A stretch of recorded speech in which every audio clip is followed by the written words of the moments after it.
Welcome, ladies and gentlemen, to Anatomy of Movie. That's right, we're discussing The Mummy, the first installment of Universal's Dark Universe, and we're here to talk about the pros and the cons, so stay tuned. Welcome to Popcorn Talk, featuring movie discussion, news, and interviews. Popcorn Talk, we talk movies. And now, here's Popcorn Talk's Anatomy of a Movie. That's right, Mummy lovers. We return to Egypt for yet another installment of the Mummy franchise. It's not technically a reboot, but nonetheless, you can consider it as such. But before we get going, we have Marisa Serafini. Hello, everyone. We have Demetri Panos. Hey, movie fans. What's going on? And we have the most subdued music ever as we build up. That's a very soft bed. We've got a lot to discuss. A couple of things right off the bat. If you're just joining us for the very first time, understand that we are very spoiler-filled, so if you do not wish to ruin the movie for yourself, stop now, go see the movie, then come back to us. Secondly, if you're listening on audio or wherever, even if you're watching, in the description box, there's a link to a rundown so you can follow along as well. There's a lot of juicy nuggets that we don't always get to, but certainly are in there, so that way you have an even more richer experience with the movie, if you will, and with us. And as always, let's start with overall impressions for this movie. Why don't we kick it off with you, Marisa? Well, I generally actually enjoy the Mummy franchise, like from, the 1999 Brendan Fraser's version. I went into this film thinking it was going to be fun and exciting and energetic, and I think it definitely was. I don't think it was the best kickoff to a big universe that universe is, Universal setting up. But overall, it was still fun. It was enjoyable. It had its moments, and it had its comedic characters. It had some scary moments, kind of like some of the cheap scares that I don't like, but yet they were there. Overall, it was a fun movie. Maybe not the best, and because I saw other films throughout the week that I thought were better than The Mummy, but I think as an action film, it hit all the expected beats that the previous films has set up this movie to be. Demetri? Yeah, well, first and foremost, I'm a big fan of the Universal Classic horror movies. Every October, I break up my Universal Classic set, Dracula, Frankenstein, Wolfman, The Mummy, Creature from the Black Lagoon, and such. So, big fan of those horror movies.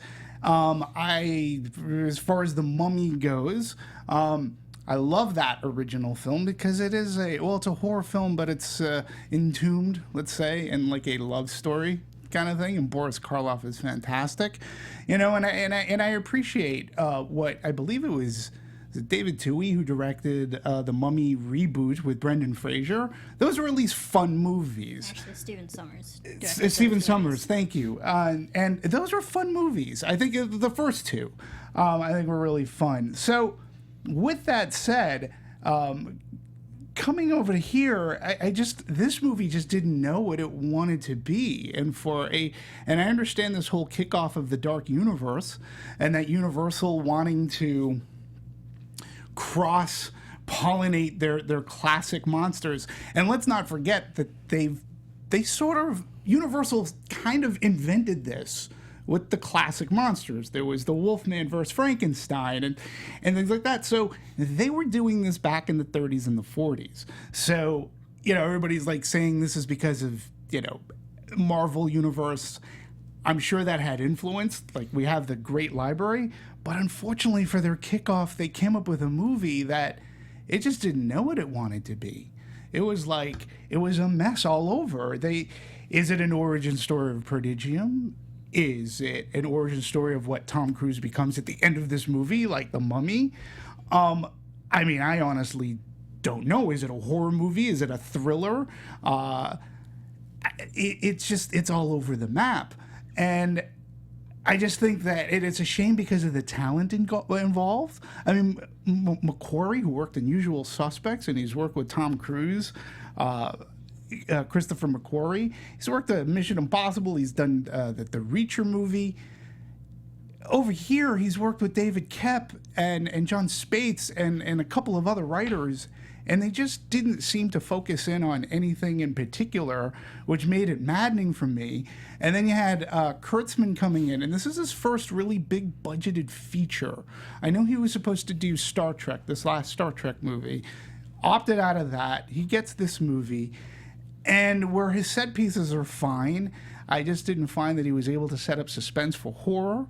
And I can't really point necessarily to performances. Everybody was fine.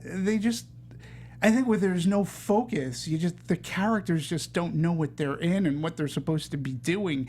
And if you want to distinguish yourself as being a unique and startup movie, then don't reference things like American Werewolf in London. Don't have plot points from that. Don't do the mummy scream in a sandstorm kind of thing, because that's what the Brendan Fraser mummies set up. Don't do that. Like, be your own thing. And why can't we have a mummy that's actually encased in bandages? Like, if you're going to be a throwback and you want to pay homage to that, do it. I just think that this movie really missed its mark, and there aren't enough bandages to wrap up this mess of a mummy for me. Well, we definitely have a lot to talk about with that. There's a lot of controversy surrounding Tom Cruise. Did he have too much to control? So we'll talk about that. What did you think?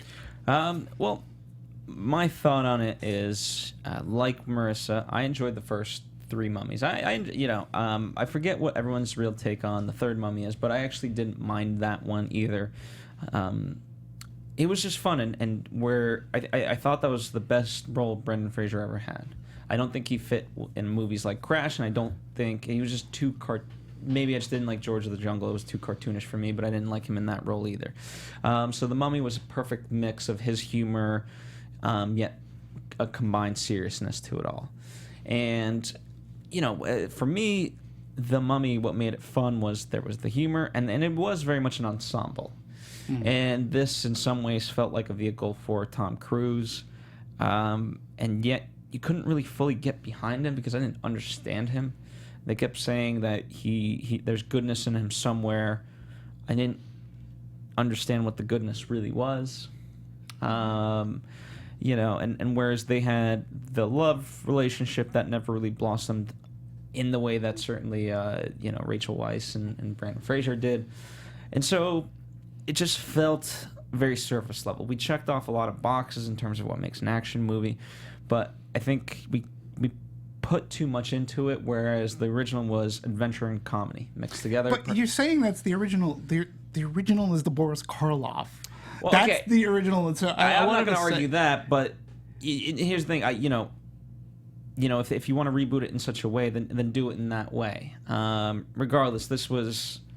Regardless of whether or not I'm referencing the 2000s and that version, this one was just a mess and it was boring. Literally nothing. Like, even the final fight sequence, whatever you want to call that, was so anticlimactic. And when he stabs himself, you're like, wait, she wanted to do that. So you're kind of left with, what the hell's going on? The thing we're trying to prevent, you go off and do. This isn't the if you want to take anything, and if it's paying homage, it's paying homage to the Matrix Revolutions, when that was Neo's revelation that he needed to self-sacrifice in order to destroy to reset the Matrix. I don't know. I'm sorry. It was a piece of shit. I mean, there you go. Well, there were I think 3 the thing set is pieces that were good. No, I didn't even love the action. Even the big airplane scene, which we'll talk about. There's a lot to talk about in production, so it's not just going to be a hate fest. I promise you that. But to that same token, I appreciate the efforts they went to do this movie, but even the set pieces it was just Go ahead, Marisa. I mean, I kind of agree. Well, this movie, I felt had an issue of trying to define what type of movie it was. Was it comedy? Was it action? Was it mystery? Was it a love story with romance? It had too many different emotional beats to this film that I couldn't understand what type of film this was. And also with the main character, with Nick, I wasn't sure if I should like him or not, because the way that they set him up, it made me think, is he a bad guy or is he a good guy? Should we be rooting for this reluctant hero more so. Yeah, I mean, look, they could have picked any one idea, okay? So, and if you're rebooting, right, and you're redoing this so that you can cross-pollinate your classic movie franchise, they could have stuck with just one idea. Like, they could have said, okay, well, why don't we start off with how Prodigium started? Because obviously they set this up in the movie that Dr. Jekyll, all right, Dr. Jekyll is hunting evil. Okay, so all right, so why don't we come up with a team of scientists? Like, that would have been an interesting story, okay? Or, all right, so Tom Cruise, whatever he becomes at the end, because personally I think he becomes, quote unquote, the Mummy, all right? Because this is the character that's going to be the thread line in other Universal classic horror movie characters, right? So you have to have the Mummy, you have to have Dracula, Frankenstein, Creature from the Black Lagoon, and Wolfman. So it could have been that. It could have been like a myriad of things. They could have made it like National Treasure-ish, which I think they were trying to go for. It never set up its own identity. And if this was what your kickoff is, there was nobody at the helm, and I mean like Universal executives who like were shepherding this to say they weren't taking the time to figure out to craft this. You know what I was thinking of, and there was there was no love for the original movies. And I'm not talking the Brendan Fraser. I'm literally talking the Universal horror classics. There's a movie that came out in the early 90s, written by Fred Dekker and Shane Black. Okay, that the more I watch it, the more I really appreciate it because it got it right. It's called Monster Squad. And that movie deals with Dracula, Frankenstein, Wolfman, and the Mummy who's in bandages. And it's basically the Goonies meet the Universal classic horror movies. That movie is done with such love and admiration for those characters. And it's got some horror in it, and it's got this Goonies kind of feel to it. It's a fun movie. I'm like, what? Hire them to do this movie because there's an appreciation for that, and you can bring it into modern day. I don't know if I was completely bored. The airplane piece, which we'll talk about, the ambulance crash, some of the underwater stuff, it was fine. I didn't. But it fall wasn't asleep. original. It's. We've seen it. We've done it. Yeah. The problem is, it's not that. Again, we've seen it. We've done it. There's plenty of scenarios like that, but we can talk about that we love the movie because there's an emotional impact to it all. And in this one, I felt it was missing that. Mm-hmm. For me, you might as well call the movie The Mummies because by the end you're like, oh, there's two mummies essentially. And furthermore, I don't know. To have Dr. Jekyll, that was a huge problem for me. Of like you're the guy who's going after evil things. He's basically the CEO of this corporation. Is a monster himself. Is there not irony there? Oh, totally. And I think that was like the setup to maybe another potential movie that's going to fall within this universe. Because I'm a big fan of Dr. Jekyll and Mr. Hyde, that whole storyline. So I'm kind of excited for that. I think the movie did a good job of setting up this character and like, oh, this is someone we should be watching out for in the future. But I think the problem with this film is that they were banking too much on Tom Cruise. I think this movie has Tom Cruise in literally every scene. And I think it can work for some films, but when you're starting off a franchise, I think you have to start it off with the story, not with the person that you have casted in the movie. Well, can we also talk about, I didn't even, until I did this movie and until I saw it, I didn't know what the hell the Dark Universe was. That's brand new. Like literally, that's literally brand spanking new. So I understand. Universal did not set forth, they didn't put out there, even when they started to go into pre-production. I know that they've been talking about doing this, but this Dark Universe, the news is probably only like a month old. Maybe, yeah. And it's the just new a few weeks logo, old where they officially, they made this film before they realized it was going to really fit into a dark universe. They're trying to franchise. Yeah. Marvel's doing it, DC's doing it. that's how they get their money to start a franchise. So Universe wants their own franchise. This is the Dark Universe. Yeah, and they just released the logo maybe 3 weeks prior to, because there's a whole new rebranding going on. And if you notice, there was a brand new logo at the start of this movie. We had the Universal logo and then the Dark Universe. And that's why I was like, what the hell is this? What the hell is this? And I agree. It reminds me of, and it did remind me of Batman vs. Superman, where they threw everything in that movie but the kitchen, well, including the kitchen sink, because they want to let the audience know that this is going to lead to Justice League, like bigger and better things.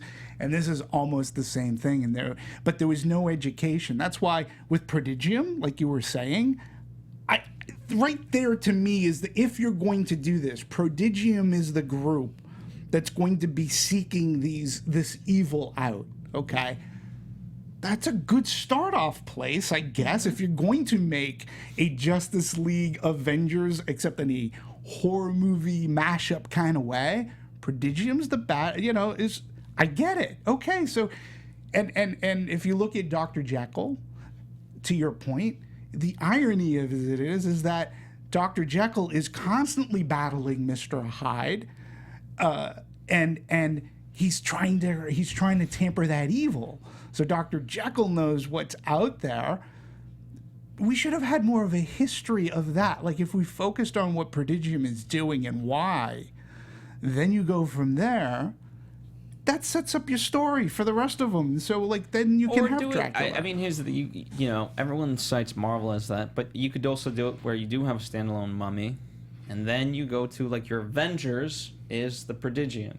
Yeah. And then you go into that, and so yeah, I just didn't like there was no education side to it of what the hell this is, and what I love about it took a little bit of time to get there, but what I love about the new Marvel and DC logos is that you can see all the characters and things like that. Like just even the logo of that sets you up for what you're about to get into. Whereas Dark Universe shows some pictures of a mummy, like just in terms of a marketing aspect, I thought it was a very poorly timed and failed effort. I agree, because a lot of people are still trying to learn what the Dark Universe is. We just know that, granted, this news is still fairly new, us being in the month that we are doing this movie. Like, we know that Johnny Depp is going to play Invisible Man.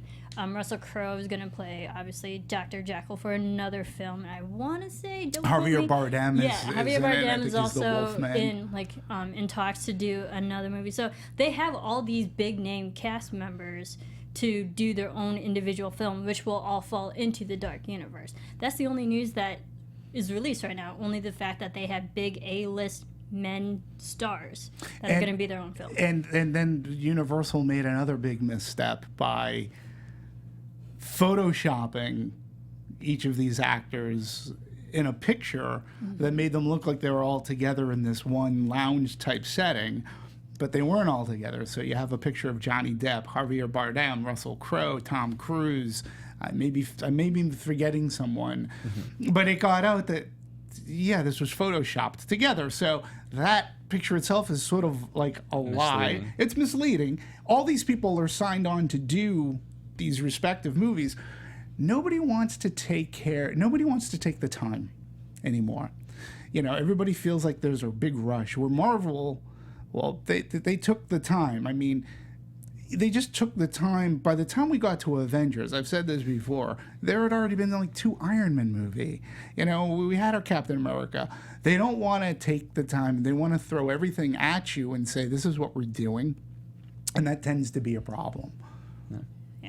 All right, so let's also backtrack in terms of the development of this. And even though it's not in our full notes of this, but like technically, Dracula Untold, and this is why it's still unclear to me of what the hell this Dark Universe is. That was supposed to be the first foray into the Dark Universe, and that failed. So they're like, sorry, that's not it. Are they going to do the same with this? Of like, this doesn't actually it's not part of the Dark Universe. Where do you draw the line in terms of, we're starting? This has to be. I mean, because got they the logo. I get it. And they did tout they didn't tout it so much as Dracula Untold as they touted this one, particularly within the last couple of months of publicity for this movie. This rollout was supposed to be, this is us mining, because everybody loves the classic horror movies that we've put out, and The Mummy is to be the rollout, the kickoff for it all. Sad. Well, let's talk about the development of this, because it is quite interesting in terms of how we got here. Marisa, you want to kick us off with giving us sort of a recap? So Sean Daniel, he had a history with Universe. He was the youngest production president since the studio began, which is fairly fascinating. But he produced the most recent Mummy trilogies, and now he's an independent producer. Approached Universe like about 4 years ago, reimagining and rebooting the Mummy franchise. And he was interested, so like he was the one who kind of started it off and put things into motion. Yeah, what I found, you had mentioned, I forget if we actually mentioned him or not, but Chris Morgan, who's done the various Fast and the Furious movies, he's sort of spearheading this effort for Universal. Now I can see why there's trust in him to do that, although I think two completely different franchises. Right. And so he's, when you talk, like, I guess he would be the equivalent of a Kevin Feige from Marvel to Universal. And he's spearheading that effort in terms of being able to interconnect it. Narrative architects. And I think you need one. Yeah. If you're going to have you do. Yeah. If you're going to look at that in that way, then you certainly need that. But in some sense, I felt like just even hearing you name off the various writers, just too many cooks in the kitchen. Yes, and I think it was, we always talk about the collaborative thing, and we can talk about this more later on, but in this one, there didn't seem to be, this one seemed to be not written by a committee. This one seemed to be written by ego. It's like, well, Christopher McQuarrie had his ideas, right? David Koepp has his ideas. Tim Spates had his ideas, and neither one of them can say, well, listen, this is my idea. This is staying in. I'm Christopher McQuarrie. Well, I'm David Koepp. I've written, this is my idea. And that's why I think we got so many ideas that nobody seemed to pick one. And I do say the failure really comes from the top. So if Chris Morgan is supposed to be the narrative architect, I think there was a failure from that end to really hone in what they wanted. Because, look, they put a lot of work into this movie. It's obvious. When you have 50 sets, you have 3 continents, 300-pound sarcophagus, 1 million feet of film, which they filmed, a lot of work went into this, but they just seem to not be able to focus in on a story. Well, you were saying that there was a lot of writers who collaborated on this, and then it also changed, the creative process changed when Tom Cruise actually got involved, because we know that he had creative liberties and creative freedom on this film too, so that also messed with the writing and the narrative as well. So a lot of things were changing in the midst of actually production. As the story goes, as soon as he got in there, he had the writers beef up his screen time. Supposedly, I can't vouch for that, but that's the story. And here's the way I look at it, right? And for any movie studios listening, please, if this helps you, so be it. When you have a successful sports team, obviously you want all-stars, but the problem is, as you're pointing out, ego, right? So your job as a coach, manager, or owner of that team is to really be able to manage those egos.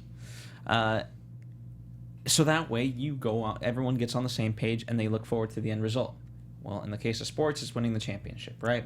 Sure. In this case, you can call it box office numbers or the success of the franchise at large. And so I very much look at that of, when you say Chris Morgan, whether it's Chris Morgan or whoever it is, head of Universal or who's heading up this dark universe thing, whether it's Tom Cruise or the writers, you got to keep them in check and say, okay, hey guys, these are all great ideas, keep them coming. However, here's the greater picture, and so this idea does not work at the current moment, unfortunately, and just keep it moving. I agree with you 100%, but I'm also going to add to that too, because for the longest time I felt Fox was very similar. You have to have respect for your franchise. And this, what they made a concerted effort to go out and say, is this was done for the love of the classic movies, the black and white, the ones that were released in the 30s, the 40s, okay?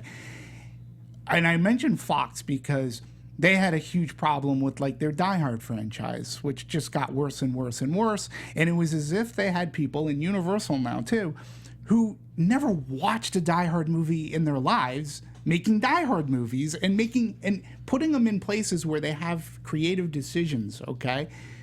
They needed somebody who had respect for the original monster movies and say, look, we're not going to make this in black and white. We don't have to make it a period piece, although why not?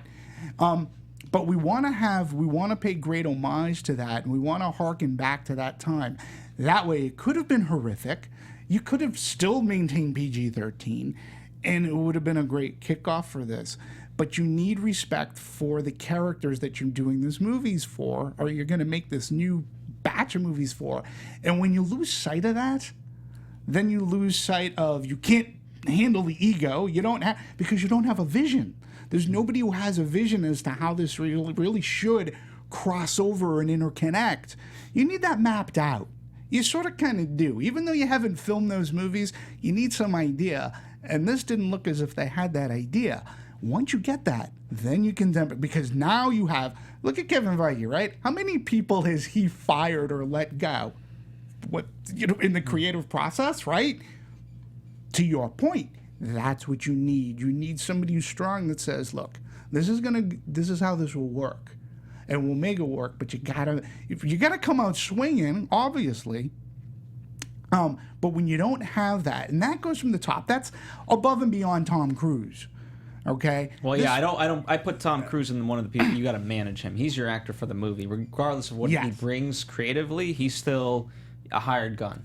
Right. Yeah, and that's the thing. Like when they hired Cruise, because he made this statement that he was a fan of the original Wolfman, like all of those classic films. But just because you're a fan of them doesn't mean that you should have creative freedom to do the new version. It's like all of us are fans of those films, like we can say that, but that doesn't mean that should give you the right to change everything just so it could build your character because of the star that you are. I agree. But everybody said that they were a fan of this movie, right? But the one thing that you have to understand too, and I'm just a little Universal Horror 101, okay?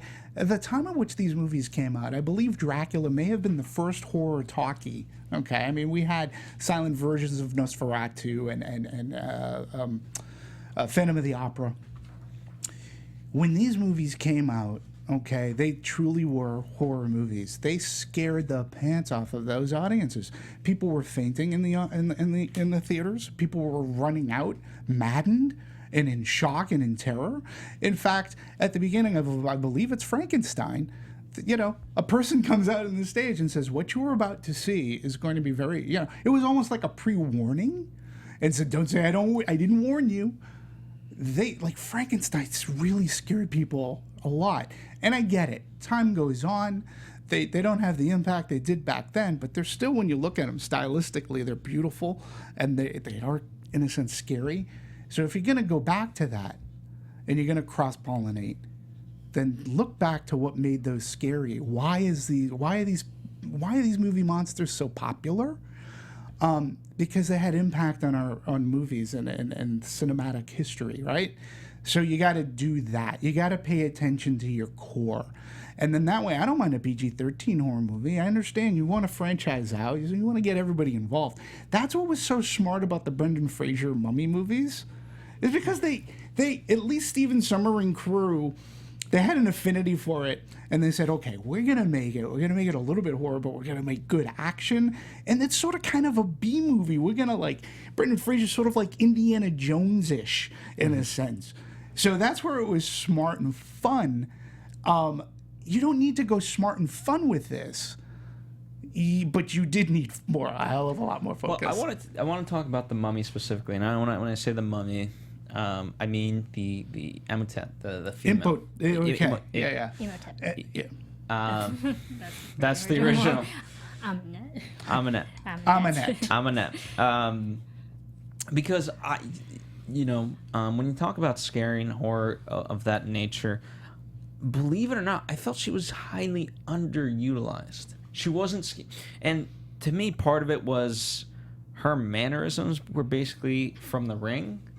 The little girl from The Ring. Oh, right. Yeah, I know what you're talking about. And then because that movie, stuttered, yeah. And because that movie's been parodied to death, we've seen it so many times that it just didn't scare me, and it didn't work for it. Whereas, even the Brenda Fraser one, as goofy as it, there was just that presence, and I was really, I was intrigued because now we get a female version of the Mummy, and I wanted her to have that same presence, and I think she's a fantastic actress, and I wanted to see her in this role, but just not enough there for me. It felt so, again, just very surface level, and I was kind of let down in that sense because it didn't feel horrifying at all. I agreed. I agree too. I was actually really excited at the prospect that we had a female antagonist, because I think Hollywood's doing a good job of writing strong female characters now, or we're on the right side of history. So I was really excited for this female character. I think, me personally, as an audience member, I was kind of confused at her storyline because they built her up as an antagonist who was just power hungry, trying to take over, and then killing quote unquote this man that she chooses just to embody power. I'm still trying to figure out the storyline because it switches when it gets to Nick's character. We're okay, he's the person now, but what is her ultimate goal? Just to take over, or just to have someone as a lover? No, well, I got really confused with her storyline. Yeah, I guess the confusing part is what ultimately, even though it's Tom Cruise, Nick, that sort of sets things in motion. What's specific about him? Because if they were to shoot Nick, right? Can she just her original quote lover died, and she was able to find somebody else. So can she not find anybody else to sacrifice for Set, regardless of who it is, whether she loves him or not? So meaning it could be so Nick dies so the first quarter of the movie. Then Demetri, you're finds you're just the next viable man. Yeah, it could have got again one of those many points, and I'm glad you brought up the other point at the end of the movie. But you're right, it doesn't make sense. I'm interested. Anthony, the engineer. Yeah, all right. So check this out. You might be forgetting that Nick was also cursed. So she specifically chose him and cursed him. So he couldn't die even if he wanted to die. He was cursed. And also the whole plot is that she was trying to bring back Death himself. She made a pact with Death in the beginning of the film, and that was a whole ritual where she chose her mate at the time for Death to embody, and together they would rule the world, or hence whatever that was. So when Nick brings her back, she just gets her eye on him because she resurrected. I mean, he resurrected her and chose him to curse him, and hence why he's he survives the plane crash and everything else that gets thrown at. Exactly. I get that he's cursed, and I'm not trying to make us sound dumb, or perhaps, but I just still think there's a lot of unanswered questions, and if you look at throughout all of ancient, in the I'll keep going back to the Brendan Fraser ones, they made a reference to it of the book, right?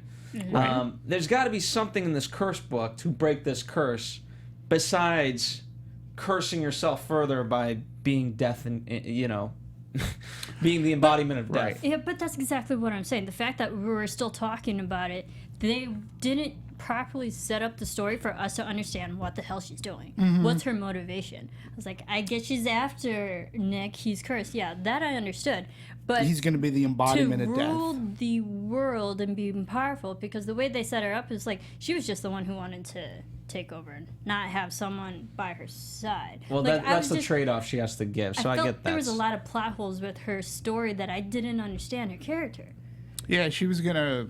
It's sort of like Apocalypse, X-Men Apocalypse, where he was going to rule the world as a god, And that's what she was going to do. And this is, again, you bring up an interesting point, too, Phil, where you say that we've already seen this stuttered walk kind of thing from the ring, right? I think, too, because The Walking Dead is so popular, right? So we see these zombies and everything like that. So these mummies, or whatever they were, they don't... what are they? Like, there was nothing that was fresh. I've seen it all done before. And they even took a plot line out of American Werewolf in London. With Vale, you're talking about? With Vale. I mean, he's the Griffin Dunn. He's Jack. He's the Griffin Dunn character against Naughton's character who's like, listen, he's like, David, you're cursed. Okay, and the only way to get rid of this curse is you got to shoot yourself or whatever, and then all of us can. And throughout the movie, he shows up in various forms of decay, which is dark humor, John Landis. But it was done better in that movie. And in this movie, his character actually disappeared for ever. Also, when he appeared in this movie, it would literally break up momentum. I call him Mr. Exposition. Yeah, well, yeah, they're very true. But there were moments when they're literally running, and like the whole sandmouth is chasing them. They're in the middle of the streets, and like all this crap is happening. He's like, "Oh, dude, hold on, this is happening." I'm like, breaks complete momentum within the visual effects. Like his character. Yeah, it was funny the first 2 times that he appeared, but like every single time he appeared, I'm like, why the hell are you here? But I will give him, like, that scene on the plane was sort of kind of creepy when he was like zombified and he's like trying to scratch into the sarcophagus. That was cool. But Sofia Boutella, okay, and again, I can't pin this on her. No, not by any means. I thought she did good with what she did. Yeah, absolutely. And the thing is, she was actually brought in before Tom Cruise was. And it was because of Kurtzman, who saw her in The Kingsman, which she was a great villain in The Kingsman, right? Mm-hmm. She was a really good villain in The Kingsman.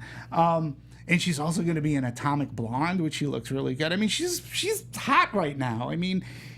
She was in Star Trek, she was Star Trek Beyond this movie. She's going to be a little bit later this summer. We'll see her again. So she was just on board. Kurtzman says, I stalked her until she said yes to this movie. And again, I get why she would do this movie. And she was fine. I just wish, to everybody's point here, she was given more to be more terrifying. And let's stop this. Here's the other thing, too. We have to stop this taking over the world. Okay. That's what makes it fun. It's making it boring though and tepid. Just make it, I'm a monster and I kill and I'm scary. Like, we don't need to take over the world.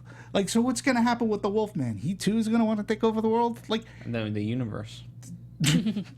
Or Frankenstein. Like, stop with this.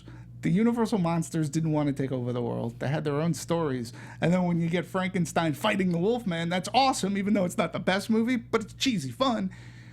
Let's stop with this. The Mummy doesn't have to take over the world. So that's a plot line that's very, very, very much overused. Interesting you brought up X-Men Apocalypse, because in terms of the design for Sophia being the Mummy, they very much didn't want her to be similar to that. When they saw that little stinger, here's the thing. I don't know. I don't know in terms of, what you could make it a revenge. I don't know. I don't mind the necessarily taking over the world type of storyline. I mean, it's an easy MacGuffin. What else are they gonna do after centuries of whatever? How about just be scary and exacting death and mayhem and being scary, being horrific. I mean, if you're going back to the roots, that's what they were doing, So if we're talking a little casting, just to make, again, how we're talking about, what did you find? Annabelle Wallis, who was Jenny, It was really interesting because she actually went after this when she had heard that they were going to be reawakening its monster universe, and she knew the film was going to be set in London, which is where she's based, and so she got her agents on the case, and she met with Alex, and she just apparently there was an instant connection. So that's how Annabelle Wallis got in there, and she was fine. She was written, but whereas Rachel Weisz, I thought, like, she had that goofy nature about her, right, and yet was always a strong character in whatever regard, whereas here Jenny just gets so overshadowed by Tom Cruise that it's hard for me to look at her in a serious way. And I don't think it's her fault. I think it's just what she had to work with. But I would like her to be a little bit stronger. And where most of the discussion kept going back to the 15 seconds of lovemaking versus not 15 seconds of lovemaking, it's like, okay, that can't be your biggest strength in being able to tell a guy that he's not that good in bed. Right. I mean, I think she stood on her own, but yeah, Tom Cruise definitely took every scene. But I think her character was really just there bringing that information of, this is what we've been researching, X, Y, and Z. Like, she explained the whole weapon, dagger, I forget the name of it, sorry. But she explains, like, if you put the gem together, then now Ahmanet has all the power to take over. So, like, she had her moments of exposition and building the story. Absolutely. But herself, like, I'm not sure if she was that likable.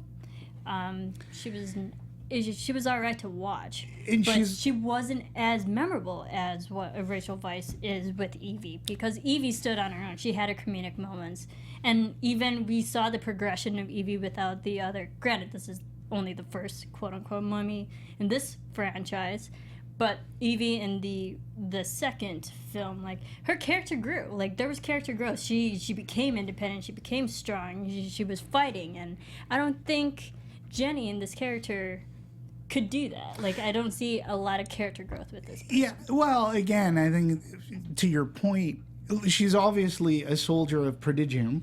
Okay, so in a sense, she's exposition too, as Phil called Jake Johnson's character, exposition. And she's obviously a soldier of this prodigium. She works closely with Dr. Jekyll, and she is she's the archaeologist that goes out to find the hieroglyphs, the maps, the pieces of the ruby that goes into the dagger. So she tries to keep things from, and she reports back to Dr. Jekyll so that they know if they're looking in the right place. I do agree. The way that this movie was written, she wasn't given as much, to your point, the dialogue between, her and Cruise. Like, there wasn't a chemistry. There wasn't a spark. And again, I'm not going to I can't blame, it just wasn't on the page. Like, if you don't have a spark on the page, and it comes up, anyway, it's not going to, like, your actors, as good as they are, if I'm not buying their dialogue together, I'm not going to buy them together. I'll give them this. Here's because I like the idea where the mummy tells her, "I'm going to teach you what death feels like," because Jenny was initially curious of, like, hey, what was that like? And I like the fact that she, in a sense, fulfilled that promise to her. But I don't like the way then the end result of it, where it comes about, and that's I like the idea that that's what's kind of is Nick's motivation, is that he sees her, she's dead, and he wants to bring her back and all this. It just wasn't executed in the proper way.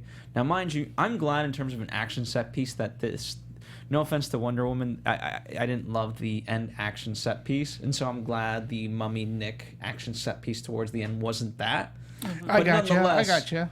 We need a little bit more something. Right. Yeah. Mm-hmm. I think that, like, if we're still on Jenny, like, her character can't stand alone by herself. Yeah, and people in the live chat, they're overall agreeing as well. Which, by the way, even if you're listening to on demand, don't be afraid to comment. Let us know your opinions on Jenny or anyone else that we're talking about as we talk about them. Yeah. Mm-hmm. So and then we go to, obviously, the other, another star in this movie is Russell Crowe. Okay, and apparently part of the reason he signed on, apparently Russell Crowe and Tom Cruise have known each other for years. They've been friends, which makes sense. And they've never had the opportunity to work together. So this is his opportunity, and playing Jekyll offered him, with this split of good and evil. And to me, I again, going back to, I like the fact that he's the Nick Fury of the monsters, because he's always fighting the evil within himself. So it sort of kind of makes sense. He's going to look for the evil in the world and try to try to erase that. I like the whole idea of prodigium as well. Whatever that idea is, I wish we knew more about it. Like when it got started, like is Dr. Jekyll immortal? Like has he been around? Like how long has this been around for? That to me is where we go. And again, Russell Crowe is a star in his own right. He was fine. The fight scene he has with Tom Cruise, it was a brawler. But again, I was like thinking to myself, wow, I hope he's probably thinking, when can we do Nice Guys 2? Because that was I was hoping, because I loved him in that movie. I just want more of him in this, but I want more explained. What did you think of that fight scene, by the way? It was a brawling fight scene, right? I thought it was super painful to see, the hands dig under the rib because, that's excruciating. But I think, like Russell Crowe, yeah, he's a big name. He's a great actor in and of himself. But I think the problem for me was that because Jekyll and Hyde is such an iconic character, too, and we know that Hyde is, like, one of the biggest antagonists in arguably this universe so far, it's just... That's such a iconic character that it took away from the Mummy antagonist. I was like, who do I root for now? Or like, who's really the bad guy? Because we get a 20-minute sequence with Russell Crowe, and we forget all about the Mummy. Right. It was, and here's it was kind of, the reveal of it was such a strange way to do it. Because for a long time, Henry, got to talk to this guy, Henry. Hi, this is Jenny calling for Henry, blah, blah, blah. And then finally the two meet. Hi, I'm Dr. Henry Jekyll. And you're like, right. Huh? Right. You just pause. And anyone who knows that sort of, you're like, wait, Jekyll as in Dr. Jekyll? And Hyde? Where does this fit in? Yeah, right. And we saw the two moments where he was changing into Hyde. We're like, oh, shit's about to go down, because we know what Hyde is capable of when he's in the Hyde form. But also, even at the beginning of the film, literally the opening sequence, when we get the whole exposition of what the hell the Mummy's doing, we get the voiceover of Russell Crowe. Right. So I understand they're building up his character for hopefully another film, because I am excited for that if he's going to be Jekyll and Hyde. But... I felt his character was too big. It took away from the main characters we're supposed to be following. Yeah, I don't think we're going to get a Jekyll and Hyde movie on its own, because they've already have him in Prodigium. Prodigium, the way I look at this anyways, is that Prodigium is the focal point. Prodigium is where all these other monsters are going to cross-reference and crisscross into each other. Was I the only one who found it sort of ironic? As there was a line of dialogue before the fight scene or something that said, I'm a much older man than you are, younger. Yeah. And then it's like, in reality, Tom Cruise is actually a couple of years older than Russell Crowe. In reality. Magic, Well, it is movie magic. And actually, that's also sort of kind of a testament to Tom Cruise, is that he has remained, like, he still looks good. And it's not like he can't continue to do the action. I don't see him as being creaky at all. He's still able to do it, and he does most of his own stunts. Even Jake Johnson said when he signed on board, he was like, yeah, I hope you guys find a good stunt double to look, for me. And then, as he started working, Cruise was like, yeah, I quickly realized, starting to work with Cruise, that really wasn't going to happen. He goes, I had to gallop on a horse. I had to do all the stunts. He goes, that was sort of scary for him. So in that regard, too, we'll talk a little bit more Cruise, but you got to give him credit that he's still up for doing his own stunts and stuff. No, like and that. I think he's a great actor. I think there's a lot you can do with him, but when you make a movie of this nature, this fast, you got to have, and where it's going to fit into all these various pieces. I don't know. For me, you got to let him take a step back and not have so much. Take his input with a grain of salt, and be able to say, you know what, thanks, Tom. Unfortunately, we're not going with that route right now. Mm-hmm. And as I said, everybody has to step in line of that regard. Agreed. Because the irony is, I don't even know if it's his movie. His name, he's the marketing tool behind it, but ironically, I don't even consider him as the main character, really. Not fully. I mean, he, for me, but by script standards, he's sort of kind of is, in the sense that, is particularly at the end. But what does he learn? He What does he learned do? self-sacrifice, and now he's this. That's the thing where I was confused. Again, my interpretation of the end is that he is now the mummy. I mean, he was veiled in a sense, or bandaged, right? We didn't see what he quote unquote became. Remember, he was all in shadows. His transformation. Yeah. So, in a sense, to me, he's now he's battling the death inside, so it doesn't take over, but he also has command over life and death. He's able to bring Jake Johnson's character back. Is to he me, immortal now? So I'm supposed to root for that? Can we bring back people from the, like, okay, I don't know, like, let's take a horrible act of any kind where people are murdered. Does that give him will he then save them because it was a horrible act? Hey, I didn't write it. I'm just saying, it opens the door for so many weird things. It does. And that you're only going to save your friends, like if you have that ability. And yeah, I just, the ending line too, sometimes it takes a monster to kill a monster. Of course, Jekyll would be the one to say that because you are a monster. He killed himself. I agree. No, listen, I don't disagree with anything you're saying. But again, what it took to make this movie, I did find a lot of that very, very fascinating from a production design standpoint. Production designers Dominic Watkins and John Huttman, to keep this film as one that is wholly set in the real world, they built, catch this, 50 sets in Europe and Africa, from England to Namibia to France, and half of the sets were crafted at the historic Shepperton Studios just on the outskirts of London. So they started months of photography in The Mummy at night, like just shooting pictures of historic places in England to get certain things down. And I appreciate that, and building these sets and the work that they took to, particularly like these big tomb sets and stuff where they actually molded actual rock to make fake rock, so to speak, and getting the cobblestones and set. That to me does sort of kind of give it that old classic feel, although I wanted more of it.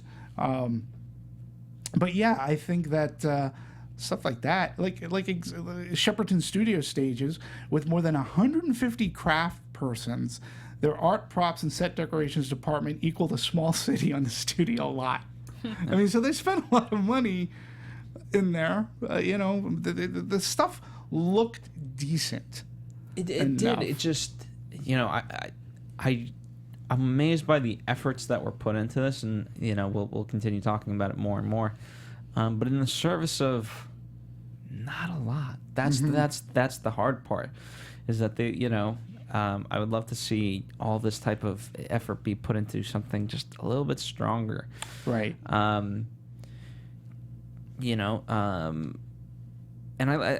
they span across these various things. I mean, as you're talking about all these things, yeah, there's such everything's on a large scale. Everything's built to big. Scale.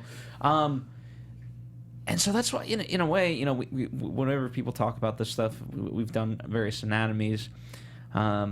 There's that joy of being able to, you don't have to imagine a green screen. You can actually see it, play with it, and so forth. And so it gives you a lot to work with.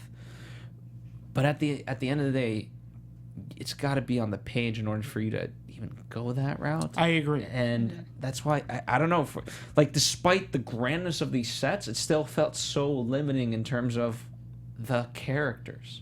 Well, prodigium, though, right? Mm-hmm. This, again, reading about this and learning about this, 2 levels, 15,000 square foot set. That literally, I remember there's a story, Russell Crowe brought his kid into the set. And his kid was like, oh my God, you get to play in this every day? And, again, Prodigium as its own movie. And learning about it would have been cool. And the universal throwbacks to the Easter eggs. We had from the creature from the Black Lagoon. We had the classic arm that the movie opens up with, that the archaeologists dig out of the rock. We see a skeletal feature of what looks to be a vampire, and then another one what looks to be a werewolf. All these little Easter eggs that they put in there, I thought were sort of cool. Like, so to me, Prodigium was the coolest part of this movie that was never really focused on enough in this movie. But the set's pretty cool. It was actually 2 levels and 50,000 square feet. Yeah, you saw the vastness of it, especially like the Absolutely. different angles when they filmed it. We saw, Nick and Jenny up at top just like sitting there looking down on the mummy. So like you saw how big it was to scale. What I liked about Prodigium, because we saw a lot of, Easter eggs, you can call them, to the other characters that we know within this universe. I mean, did you see the hand of the creature of the Black Lagoon? There were so many things within this particular location that could set up the rest of this universe. Absolutely. But again, this movie's about the characters, not about what this place is. Mm-hmm. Yeah, just in describing it, it felt like we put a museum on film for a little bit. Right. As opposed to actually servicing perhaps the story. Right. And I have nothing necessarily wrong with that. I think, plenty of movies have gone through, when characters walking through a new place that they enter upon, and they're sort of amazed by what's around them. And I have nothing necessarily wrong with that. But yeah, just as I mentioned, just even hearing, Dr. Jekyll, just took us out. It veered us in a way that we hadn't really been prepared at any given point up until it was a shock. Right. Agreed. I don't disagree. I mean, well, let me ask you to this. I'll throw this out to the audience as well. I knew going in that Russell Crowe was Dr. Jekyll and Mr. Hyde. I knew that. I just didn't know where I didn't know where that character was fitting in this movie. So, I knew Russell Crowe was in the movie, and he looked like some sort of important character that was behind the scenes. I did not know he was Dr. Jekyll. Like I said, I didn't. I knew nothing of the Dark Universe, nothing, except for what they overall showed me in the trailers. Right.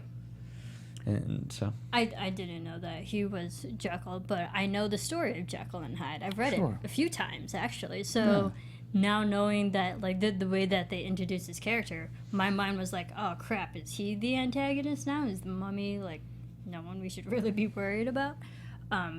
But they set him up to a point where I personally am excited if they made a film based on Jekyll and Hyde. At some point, they're just going to have to. I mean, literally, they have to make a story about Prodigium and what it's all about. Because I believe the next movie in this franchise is supposed to be The Bride of Frankenstein. 2019, right? Theoretically. So we're going to need a scientist, okay?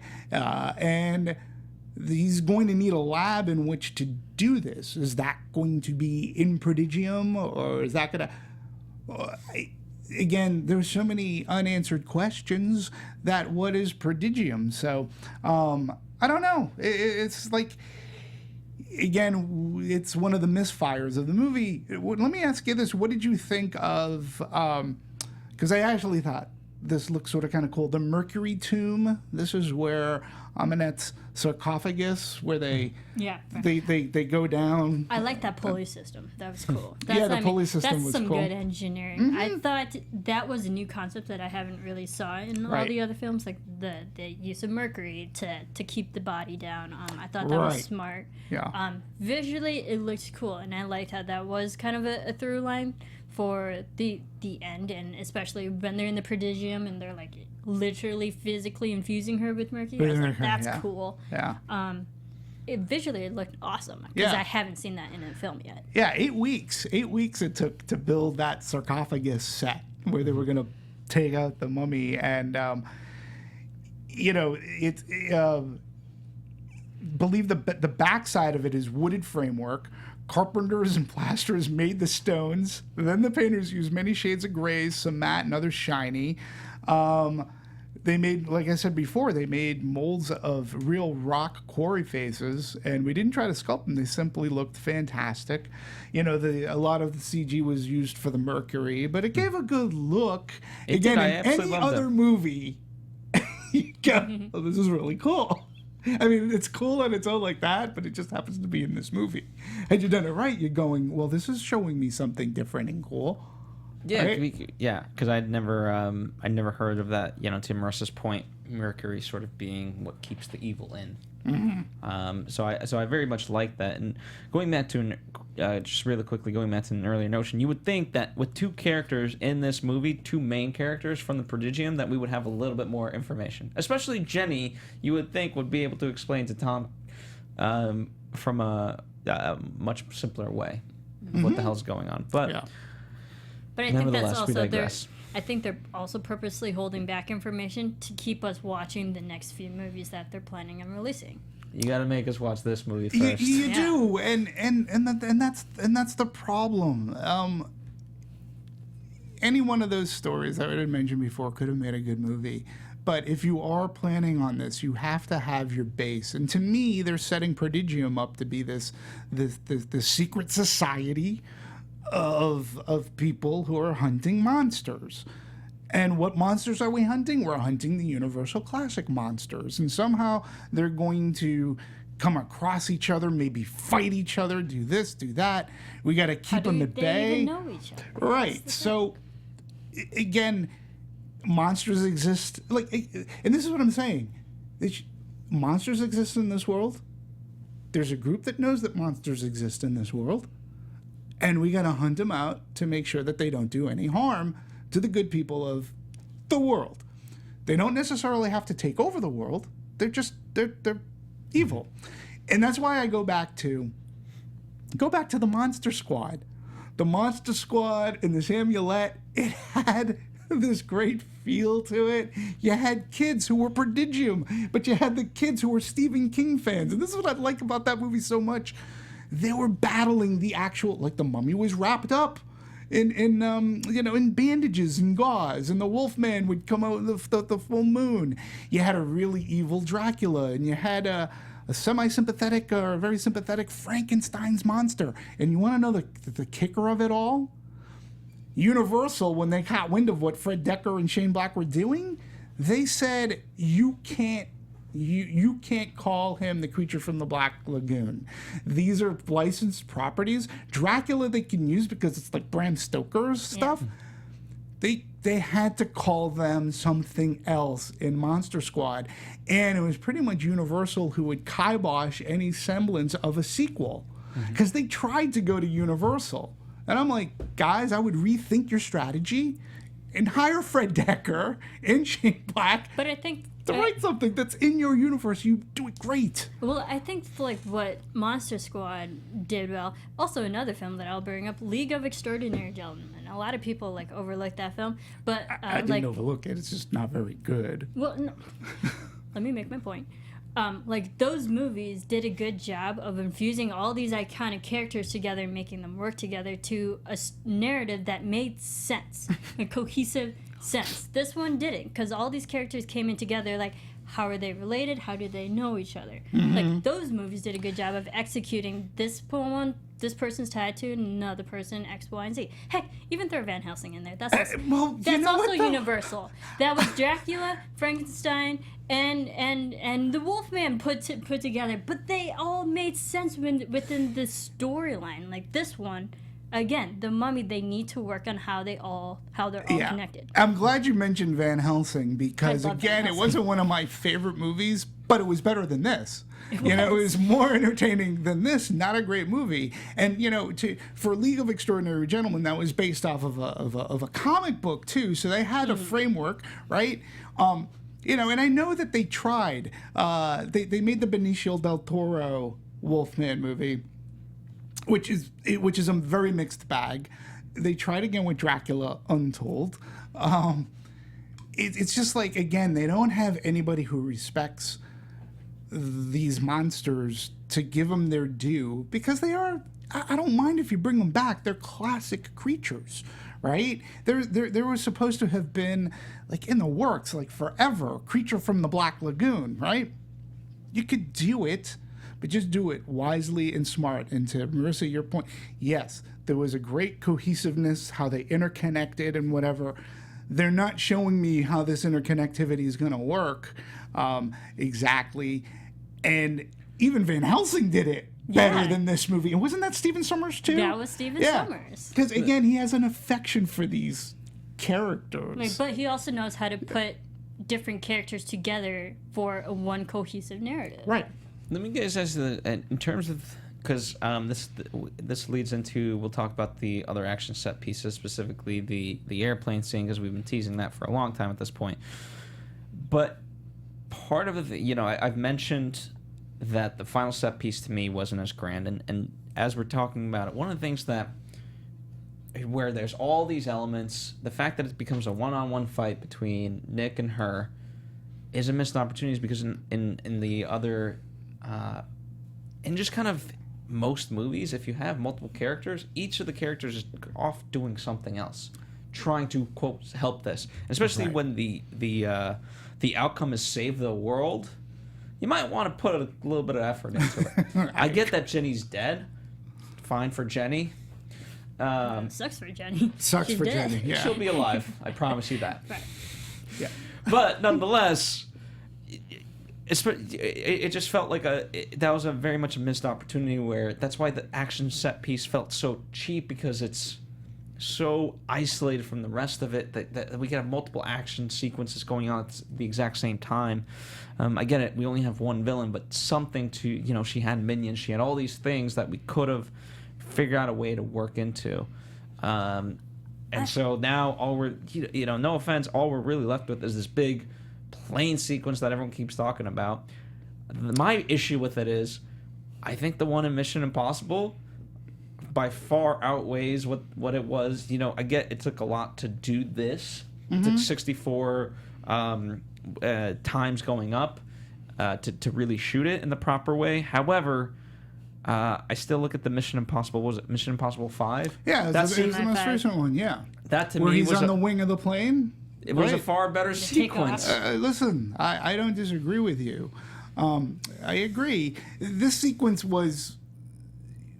I enjoyed it, but they played it so heavily in the trailer. Like they said, like it was as if that was going to be the set. Like, this is so heavily publicized, that scene. Where in Mission Impossible, you had so many other scenes that matched. Like there was an underwater sequence in that same Mission Impossible movie that was better than the underwater sequence here. And I thought the underwater sequence here, as far as the set piece goes in this movie, was pretty good. But again, when you can find it in better movies, that tends to be, there's nothing, like you were saying, there's nothing original about it. It'll harken you back to thinking of Mission Impossible. Yeah. You should make the set pieces so that people harken back and think, The Mummy. Oh yeah, that scene in The Mummy, that was awesome. It should stand out for itself. Well, the way you do that is, I don't mind, as I've said, I don't mind necessarily that it's not as original, but what makes it original is the characters, the story, the motive. Right. And we have a clip that. Correct? We have a video. Yeah, we have a video that actually, it's a behind the scenes. It's pretty cool. They show us the actual plane in this that they used, and they show it at a really crazy angle. So rather than us talk about it and tell you, we're going to show you. We'll have Tom Cruise talk about it and tell you. All righty. So go right ahead. Whenever you're ready, Anthony. This is November 4, 09er. What the hell? He said what the hell in this movie a lot, too. Yeah.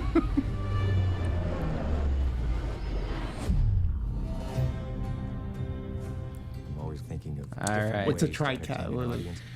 Anthony, don't get technical on the people. All right, play from the start. Play from the start. We had a slight technical glitch, so we're going to play from the start. Sorry, people. Anthony was again. possessed by something. November 4, 0909. What the hell?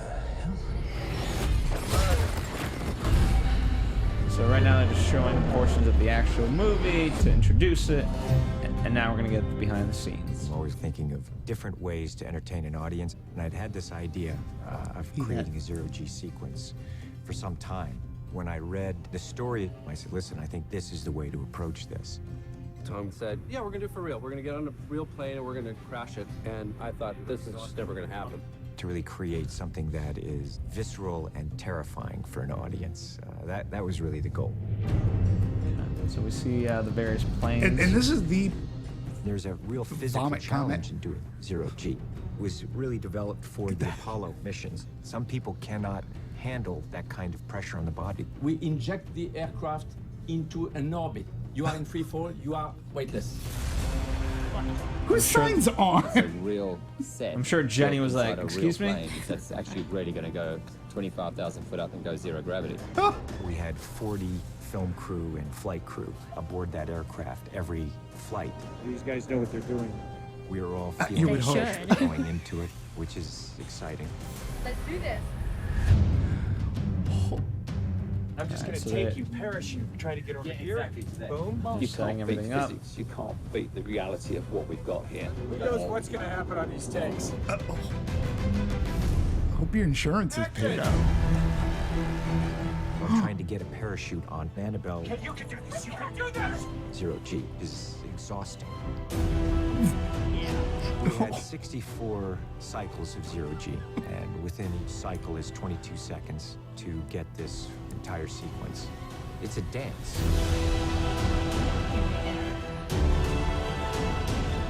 We want it to be wild and violent and spontaneous. Perfect. Yes. One for the crew, buddy. Oh.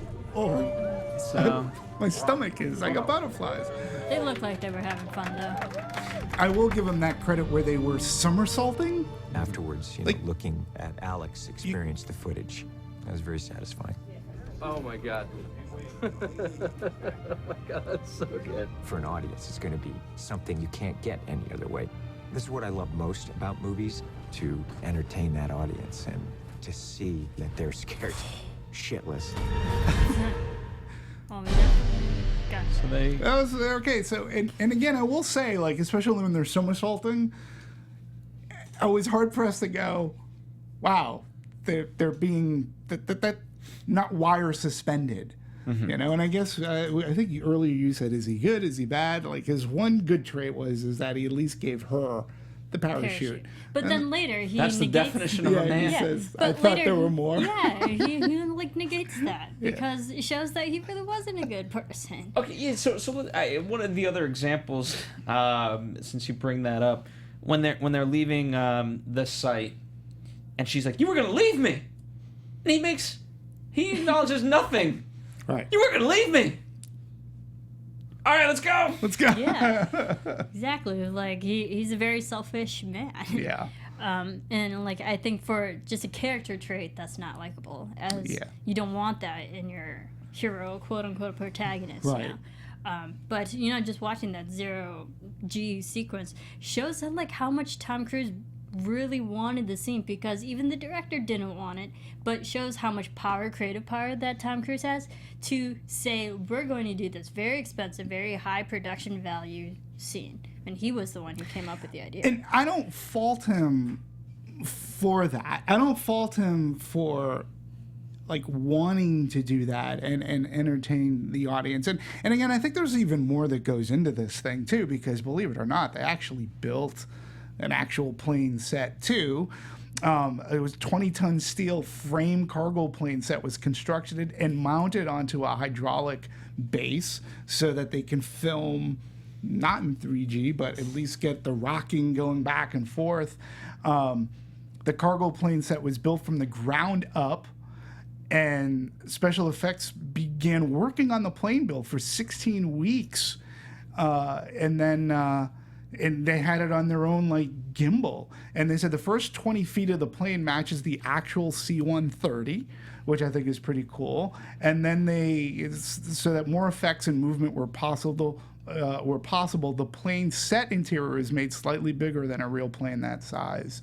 So well, they had to fit the production crew and the cameras. And the cast could actually slide from one side of the plane to the other side. And so I think, again, when we always talk about collaborative and editing, right? Mm-hmm. So you're taking the footage of the zero-G stuff, right? Then you're on terra firma, you're on this gimbal, and it's putting this puzzle together to make this 10-minute sequence, I guess, that you could say, that starts from when the birds come in, right? And that to me is like the movie magic, right? I think in any other movie, maybe you would have been more excited about this, but it was in The Mummy. Like maybe because the work put into it, there was a lot of work put into it, and the details looked fine. They did. It could be exciting. I mean, yeah, I 100% agree, but whether it's Mission Impossible 5 or you look at the Dark Knight Rises, right? It's not. It's just not that. I agree. I think the production and visual effects are definitely there. We can see it on screen, and we can see where the budget went to. Sure. Where I think this film falls flat a little bit, or misses the mark, is the story and the character development. Yeah. In terms of, we've been talking a lot about the Mummy, but let's talk about her getting into costume as well. Sure. Quite a process, and unfortunately, the women suffer a lot in movies. But her of all, she had to be in there at 3 a.m, getting set up for all these various things, and a lot went into it. And what I appreciate, whether it was about her or the makeup artist, or the costuming, a lot of effort went into kind of figuring out the backstory of Ahmanet, right? Right. And looking into Egypt and what symbols made sense for what and so forth, and trying to put those in, right? Mm-hmm. Yeah. So, a lot of effort went into there. Yeah, I like the fact that because of all the facial tattoos and stuff, because it looks different. The tattoos are like raised from the skin. Yeah. They're more embossed than Love like that word. on the actual skin. Which, like, if you look at the pictures and promo pictures, it looks cool, and you can definitely tell that they put a lot of work into the makeup. But there was a lot of what we call the tattoo transfers that they had to do individually on the face. I mean, that is time consuming. Uh-huh. And they said too that it sort of helped too that she's olive skinned. Mm-hmm. So they had to obviously come up with makeup that would go dead and match on her skin as well. And she was a trooper. She being at 3 a.m. call time, just because you have to put on all that makeup and the tattoos. When she finally became that character, she looked really cool. Even more so, I think, than her becoming that character. Like her final product, I thought was better than the other stuff. The other stuff, to me, it just looked like we've seen it sort of kind of before. To your point earlier. Well, I liked her eye makeup a lot, and in fact, it was Alex, the director, who said one of the reasons he loved her was she could communicate with her eyes in such a way that no matter what you did with her, those eyes were very piercing. Right. That's not the exact quote, but paraphrasing. And I just love that about her because it was in that way. And the thing that, to be honest, I don't know if it's actually cool or not, but I applaud them for doing it, is the 2 pupils. Right. Right. The reason I wonder is because where I'm talking about her level of engagement, if you have the 2 pupils on each eyeball, it kind of takes that away a little bit, her natural ability to be able to just pierce through, into the image. And it's almost like that's what made it so scary, is that she pierces through the movie and into the actual audience, not breaking the fourth wall. Sure, but I know exactly. Yes. Yeah. And in terms of the horror elements, like I felt she actually brought as much horror as she could to the movie. Oh, yeah. I mean, again, no complaints. Yeah, she did. Again, though, I'm going to go back, and somebody can correct me, because I know we have a lot of horror fans who are listening right now, but I think that effect, too, was something similar was done in the original Species movie. With Michael Madsen, with the eyeball separates and we got two eyes instead of like the one. Now she looked great in it. And now, did you know that they had to do her suit, her jewelry, her costume, but they had to come up with 30 mummy suits so that they could outfit all of her stunt doubles and the stunt people. Goodness. So, and then of course there's going to be damage. So they needed all of these backup suits. That's a lot. It's a lot of suits. To go through, but she's your main character, right? Yeah, but we had the costume designer here for that XXX movie, who also said that they needed a lot of backup stuff for Vin Diesel, in case something ripped or during a stunt and stuff. And we also saw just the progression of the mummy from her being like that corpse-like body to like everybody she was sucking to get the life back. We saw that slow progression of her becoming a full-fledged human-ish mummy, which I liked, and so we did have different looks to her. What happens if she doesn't fulfill her promise? Did we ever figure that out? Does she just live a life happily ever after without Set? Yeah. What's at stake for her? Take Hocus Pocus, right? Simply because they have to suck the lives out of children, but they have till the morning to do it. You mean if she doesn't become the mummy, so to speak? If she doesn't suck enough lives? Well, if she doesn't suck enough lives or she doesn't fulfill the sacrifice. Anthony, do you remember? Did they bring this up in the movie? No, I was actually thinking about that myself. That is very true. Literally what was what's at stake for her? The most cruelest thing that could have happened to her for not completing the ritual happened to her not even because she didn't complete the ritual, but more because of what she did with the of what she was doing, So she couldn't take over the world? Yeah, she met her cruel fate not because she didn't complete the ritual, but because she was doing the ritual. But that's exactly what I was saying earlier, that there were so many plot holes to her character. What was her motivation behind it? What's the results at the end? And the fact that it switched from her first choice, man of choice, to now Nick. What happened? Yeah, I guess she was definitely just used more as a device rather than a character. Yeah. I just didn't understand her character and her mission. Yeah, that's why, again, I think I was going, this was more of an origin story for what Nick became, because obviously we're not going to see this character again. Sofia Boutella's character. No, she did. She's dead. So that was another problem I had. Because at the end of the movie, I'm going, okay, so you just had me sit here for 2+ hours. It was about 2 hours, a little more. And basically, you just set up an origin story for Nick, and it literally happens in the last 2 minutes of the movie. The mummy, she's not the character now. She's the MacGuffin. And so for 2+ hours...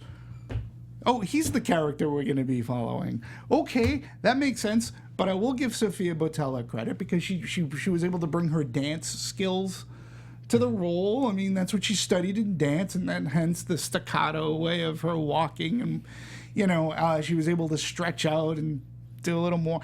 Again, she was perfect. If you were going to have a mummy movie and have a mummy character that's going to... go into other monster movies, they should have, again, they could have just stuck with her, right? She could have been the evil. Just scale it down. Don't have her so she takes over the world. She's a mummy just set on vengeance and killing people, and then she's the one we have to hunt down, and she gets into a fight with the Wolfman or something, or, again, so many different ways we could have gone. Let's move back into the production side of things. Let's skip over to visual effects. Sure. Because even though, we're taking over the world and it's a little far-fetched, nonetheless, they wanted to ground things in reality as much as they could. And so they had to rethink how they did certain things. So some of the tricks that you normally do, whether it's skip framing and stuff like that, while it was some of it you could employ, there was going to be a lot of new techniques that, or more complex techniques, let's say, that they would have to employ on some of this stuff. And so, that was their challenge, if you will. As they cite, one of the real challenges is the extremes of Ahmanet are so far apart that we have to make a logical progression without adding huge leaps. One in which the audience wouldn't recognize the mummy from stage to stage. Our biggest visual effects task and a real tightrope walk has been to make the steps between different departmental stages not so huge that you feel like you missed something. It had to be seamless. Mm-hmm. A lot of effects went into this too, and they used some old gags, like they filmed people walking backwards, so to speak, to have them go forward. So, a lot of classic, old style technique, coupled with modern day technology. It looks good. Again, I can't necessarily complain about the special effects outside of they never really looked unique enough where one could say, oh yeah, that was from The Mummy. Yeah, but I also, unlike, I don't need the most groundbreaking visual effects when it comes to The Mummy. I'm looking for horror adventure. Right. And as long as the visual effects service that, I don't need it to overshadow that. Right. Yeah, I thought the Mercury, dripping looked pretty cool. And we also got the sand face, but it's not really sand. It's more like city face. Like all the materials out of the city. Right. That became an iconic visual, thing from The Mummy, from 1999's version of The Mummy, which they also repeated in the second one, Return of the Mummy. But that was out of water. That was cool. But we got that in this film again, too. Not original, but still look cool because this is her version now. I guess, to me, the Brendan Fraser Mummy made that was like the iconic. We had never seen that before, right? Mm-hmm. And this is the Mummy scream. And then when they go back, they up the ante because it was in water. Wow. But what was cool about that scene too is they were escaping it from a plane, so they're firing bullets into the water. Like it was doing nothing. Again, they did a very cool effect for something that was, they upped the ante from the first movie in the sequel, right? Again, my argument is, if you are trying to set yourself apart, make yourself original. Don't refer back to, in your going out saying this is paying homage to our classic Universal monster movies. Don't put something in that's easily identifiable to the earlier Mummy movies that you made. And again, it's all Universal. It all comes down from the top. They just give me something new and exciting to look for. Give the Mummy its new identity, so that when I see a sequel, or if it comes in play in another one of these horror movies, I can say, oh, that's the Mummy. So, and that's what I'm saying is, to have a female mummy, that could have been it. I agreed. That was your end. That was your end. It was. She would have been fantastic as that role. That she escapes evil. She escaped. And again, if you're going from... I'm going to cut out the word again from your vocabulary, by the way. Oh, sorry. Well, also, but just for your own benefit. Thank you. Wait, what word? If you're going to update the franchise and make it 21st century, make it a woman. Because we see so many Mummy movies now. They're all men. Like, yeah, that's fine. Like, whatever. But if you want to update it and make it cool, make this Mummy stand alone, make it a woman. Because we haven't seen that. If Prodigium is hunting a mummy down, she was the character to go with. Absolutely. It should have been her, if we're talking about the Mummy, not Tom Cruise, who I guess now is sort of the Mummy. Which is weird, because now he's gonna play a good guy but a villain at the same time. Who knows? And that's not Tom's MO. Like, why? Yeah. All right, so kind of as we go forwards and backwards with production and story. But in terms of the editing, apparently, according to Variety, Tom Cruise brought in two of his friends, Andrew Mod Sheen, Right. to work with Paul and Gina Hirsch to lock the picture. And in addition to that, Cruise spent a lot of time himself in the edit bay. You know, I'm not the person who coined this, but I call it cruise control. Uh-huh. Yep.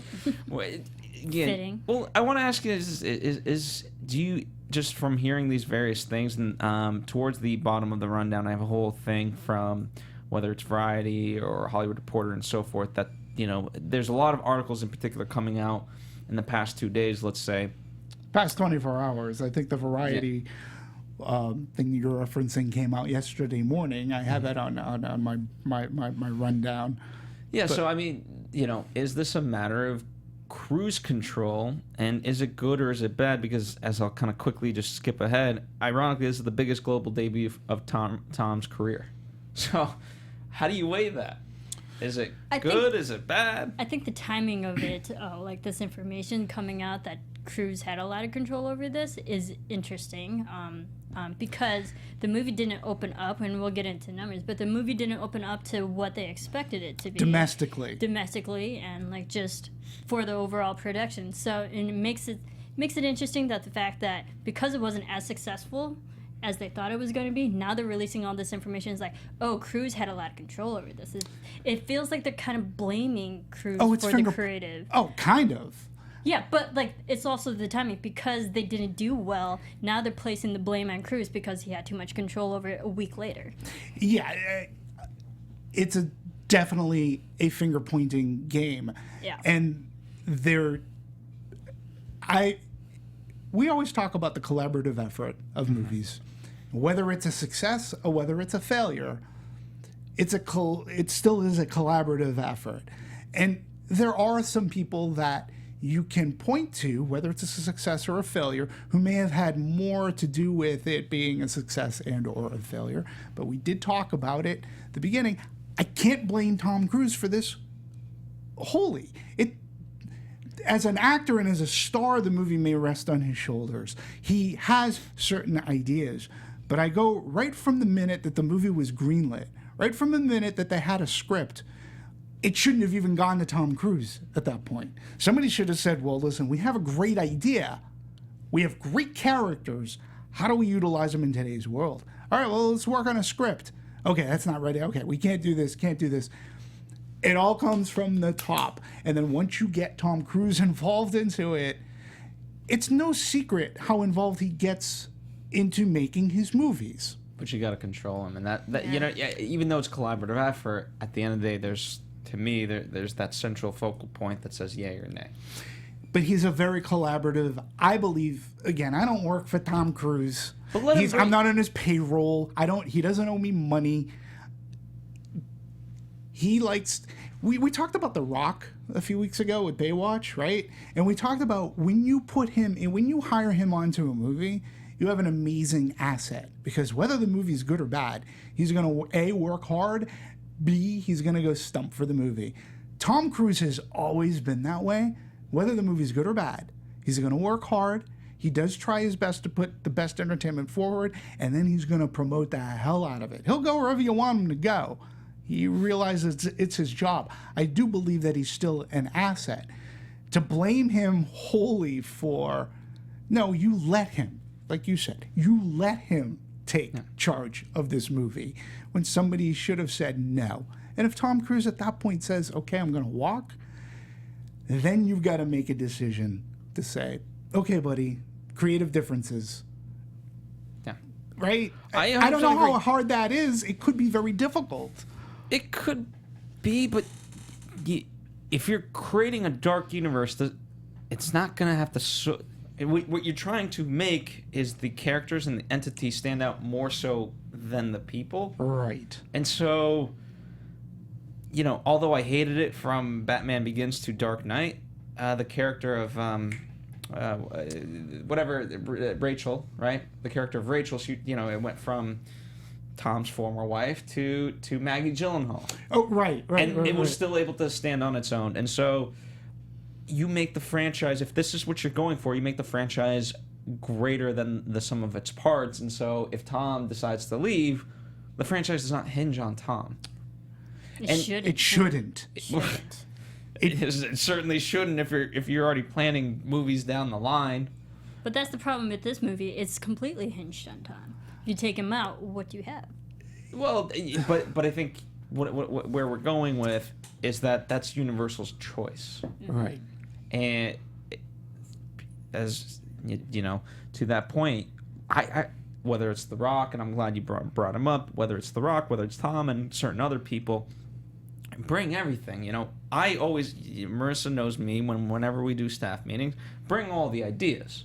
Now, whether or not we're going to go with all of them is a whole separate story, but bring them, because I'd rather have that. Wouldn't you? Exactly. You would want that collaborative effort, because there's a part of that same article that you're reading where they talk about Kurtzman, and they said that Alex Kurtzman wouldn't necessarily rank high on a studio's wish list, you know, for a project this big. And I say nay, because we have talked about this. I know I have talked about this since Godzilla, since the hiring of Gareth Edwards to do Godzilla. Like, this guy did a movie Monsters beforehand, and then they give him the keys to this, which they're gonna, Universal now, they're gonna put into Skull Island and King Kong vs. Godzilla. You know, we start with Colin Trevorrow, who did Safety Not Guaranteed, and then they give him Jurassic World. Hollywood is going to directors who have done smaller things. I mean, Captain America movies, the two people who are been directing the last two movies came from TV comedy. So they're giving directors who've done smaller projects, and they see a vision, and they say, okay, we're gonna have faith in you. But part of the reason they do that is because there's a little more control, creative control that the studio can have over them. You put hiring Kurtzman just made sense, because he did this one small movie, People Like Us, with Chris Pine. You bring him in, that film. right? But it's also, he's not been unknown to movie. You know what I mean? As a writer-producer, yes. Yeah. But for directing, I get it. The craft is different, but you're still surrounded by. You know what I mean? I don't want it to be lost that he's like, he's just one project and that's it. No, I understand. Patty Jenkins did one movie and then it took her years to do Wonder Woman. Exactly, but they gave the keys to the car, to the Ferrari here, to a person who'd only directed a smaller movie. I don't begrudge them that. I don't even place the full blame on Kurtzman. As far as his horror chops, he could have done better, but if you are going by committee and everybody's inputting, and then you have Tom Cruise saying a yay or nay, somebody's going to actually step in and say, guys, we got to take some time. We have to fix this, because we have a bigger idea. We have a bigger plan going. We have a bigger map to do. And I think it's bigger picture.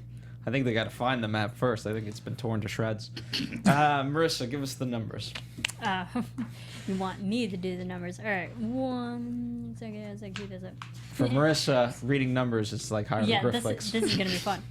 So for total lifetime grosses, as of June 12th, we had 34,259,000. So like give or take like a couple. So it's around like 35 million. No, actually, it's domestic today is 40. Yeah, 40 so domestic is around 40, but worldwide it's like 175, 180 million. Yeah, worldwide. Foreign, $140 million. So it's 77% of its take.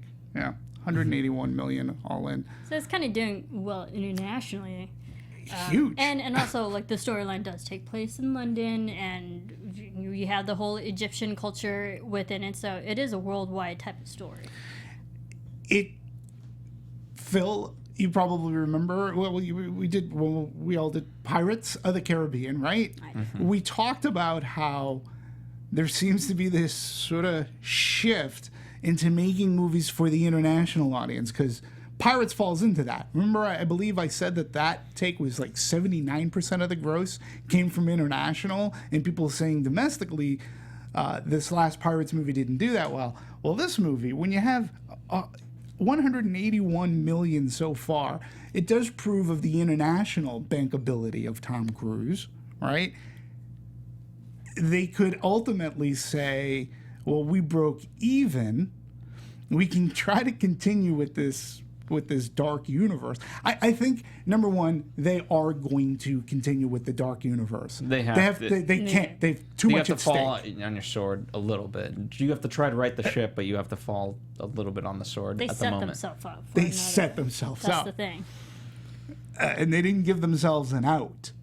No, not at all. You know, they didn't. Again, with Marvel hinged on Iron Man. And if Iron Man did not work, we wouldn't be coming into another Avengers movie. So they didn't let their first movie work. It's you poured too much money into it. Well, you can even say like X-Men, even though it wasn't quote a Marvel movie, it's a Marvel comic, and that worked. So, you know, things were on the right track for these superhero movies to work in terms of the universe. I get it. Iron Man had to work. That could set up then that universe. Yeah. And don't forget, another movie to look back at is this movie called The Golden Compass, which New Line Cinema poured a ton of money into this because New Line, instead of focusing on making one really good movie that we could finish and continue, it's not going to happen. Now I'm bummed. Like, here's the thing: that was the terrible movie, but I'm bummed because I love the books, and I'm like, at least, what the hell? You set me up. Right, the books are good. I want to finish it. And look what happened to the Divergent series. Ugh. Yeah, that never finished either. It's not going to finish. It's not going to finish. And I know that they say that they want to finish it on TV, but I haven't even heard of anything like that. And well, certainly Shailene Woodley's not coming back to that. No, but make a good first movie, and then the rest will follow. The rest should follow. It'll all fall into place. You know, but you got to focus, especially if you have so much hinging on this. And there was a lot hinging on this. Well, and they say that Universal could recover, but Bride of Frankenstein has to be really good. Well, so those people have pressure on them. Right. Well, also, it's like they created the Dark Universe before they technically released the first one. I mean, for Marvel, you had the individual movies, and then they were all successful. Then they decided to put the umbrella Marvel Universe. Yes. You know, like the X-Men movies, they came out before they were really part of the Marvel Universe. Yeah. You know, like they made the movies first. Yep. Then they were successful. Mm-hmm. Then they put it on an umbrella. What Universal did with this, they created the umbrella first, and then unfortunately all their things didn't start well. A similar argument could be said about DC. It's because they don't want to take the time. They want to get to where Marvel is now, and let's put the. And they want to get there yesterday. And they want to get there yesterday, and they think that they can reap the benefits of that instead of. Like, where are they going? What is the rush? Where are you going? Just make the good movie, make another good movie, tie it all in. At least they're doing that with Godzilla and King Kong. You had the Godzilla movie, which, I enjoyed it. It wasn't fantastic, but it was pretty decent. We like Skull Island, right? A lot of fun. And now we know that King Kong and Godzilla are gonna fight, and they're building this kaiju universe, but they're taking their time. They're not throwing them into a movie before we get our individual movies. Mm-hmm. It's smart. I think King Kong's a Universal property too. Yeah. Well, the good news is a lot of people agree with us. 17% on Rotten Tomatoes, B- on Cinema Score. Rotten Tomatoes, in terms of the overall, it says that the narrative is shoehorned with plot points setting up a dark universe. It's lacking the campy fun of the franchise's most recent entries and failing to deliver many monster movie thrills. The Mummy suggests a speedy unraveling of the dark universe. Oh. So yeah, and just I tried to find a good review. It was I didn't find one. Unraveling before it begins. There are some on Rotten Tomatoes.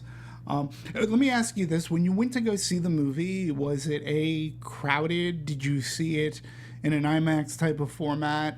I went on, I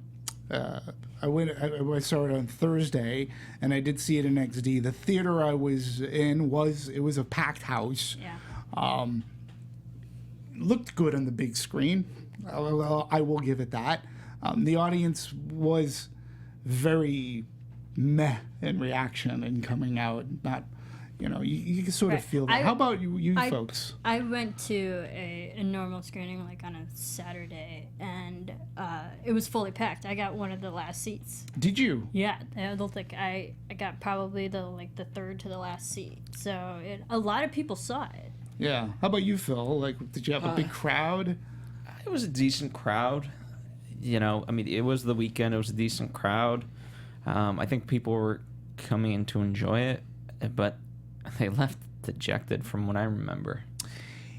Agreed. There was not, in this particular movie, there was not the energy. Once the lights went up, people were just out the door. And even one of the things I ironically disagree with, there's a couple people that stayed, and Anthony wanted to stay because he's like, oh, what if there's a credit thing? I stayed for that too. And Alex came out and said, like, that's a Marvel thing. Well, okay, you used everything else that you could to try to make listen. In this scenario, it would have probably been good to have a teaser to explain what the hell is actually happening and where we're going. Or set up for your next film. Yeah. Yeah, and it doesn't have to be. It doesn't have to be a Marvel thing because the Pirates of the Caribbean movies have been putting buttons on movies since the first one. Yeah, the first one had thing, and that was before all the big. That was before. Marvel movies. Listen, movies even before Marvel, you don't have to call them teasers, but you go back to like Heavyweights. They had the whole thing, and then they would come back, and then Ben Stiller's character is a salesman after the credits. Just a funny little bit. Just so for the people that enjoy the credits, just a nice little button. So it's not a freaking Marvel thing. Right. Yeah. And that's just one example of hundreds. Yeah, Right. admittedly, I stayed for the credits because knowing it was a universe, we've gotten conditioned to knowing that there might be something at the end to look forward to the next film if we know it's going to be franchised. Yeah, I thought I did too, and then when it I didn't told happen, Anthony, I was let's like, get the hell out. when I left, I was like, more time wasted. Must go home. I did find a fresh, but I was reading it, and the fresh goes not terribly terrible or terribly good. It is a terribly all over the place to start the Dark Universe, but the ideas were there. They just need coherent forming and not throwing together. sounds Clearly a fresh review. So it sounds Terribly all over the place. That sounds like a backhanded compliment. All right, so let's start wrapping this up. Final thoughts. We'll start with you, wrapping Marisa. it up. Oh. Pun unintended or intended, however I you get prefer. where they're trying to go with this franchise because me personally am a fan of like Dr. Jekyll and like the Werewolf Man and all these original stories. I will see the next film when it comes out for Dark Universe. Granted, I won't base it on just this one film. Unfortunately, that's all we have to go off right now. But I'm hoping that the second one will be better, more stronger, more coherent and cohesive than this one. Demetri? Yeah, the movie was a mess. It was definitely a misstep if you're kicking off a new universe. I just say pay more homage and pay more attention to your classics and what made you popular way back when, and have some respect for that and go forward. You really need to make The Bride of Frankenstein, you need to make it excellent. And to me, The Bride of Frankenstein is such an amazing classic horror movie because from a story structure standpoint, it's near perfect.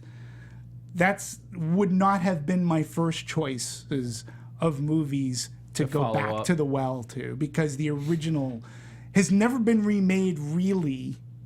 Mm-hmm. It's been mocked, Young Frankenstein, things like that, but I may have gone another route because that's very, very big shoes to fill indeed. So good luck. I'll be there. I hope it's good.